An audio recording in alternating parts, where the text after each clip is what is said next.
अस्सलामुअलैकुम नाजरीन, मैं हूं आपकी मेज़बान नाइला भट्टी और आप देख रहे हैं कसरे Noor news HD।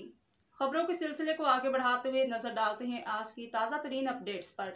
Report Mumtaz सहुत्रा, कसरे नूर न्यूज़ स्पेन। रईस of Amraha group of company Spain Chaudhry Aziz Amraha की तरफ से इफ्तार डिनर और महफिल नात का इनकाद।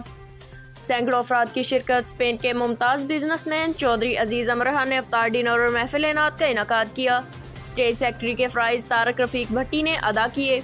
इस महफिल में मियाँ जावेद इकबाल, चौधरी मुश्ताक अमरहा, चौधरी मुदस्सर नून, चौधरी सिबत हुसैन अमरहा, चौधरी यासर मेहदी, चौधरी बशारत अली अमरहा, चौधरी नवीद, चौधरी शुजात, चौधरी मोहसिन, चौधरी शाहद लतीफ़ गुज्जर, चौधरी लियाकत, चौधरी मोहम्मद इम्तियाज़ लोरा, चौधरी इश्तियाक गुज्जर, चौधरी अरसलान मरल, चौधरी रुखसार, चौधरी शकीब इमरान, चौधरी उमर खालिद के अलावा सैकड़ों अफराद ने शिरकत की।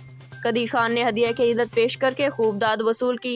तमाम शुरका ने चौधरी अजीज़ अमरहा के रिज़्क़ में बरकत के लिए नेक तमन्नाओं का इजहार किया और चौधरी सिबत हुसैन अमरहा ने तमाम अहबाब की आमद पर इनका शुक्रिया अदा किया।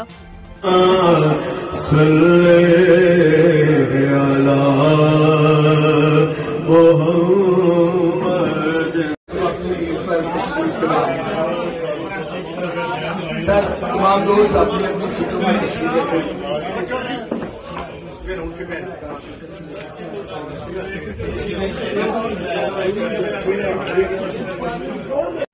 अब तक के लिए इतना ही। मज़ीद खबरों और अपडेट्स के लिए देखते रहिए कसरे नूर न्यूज़ HD, हर खबर से बाखबर।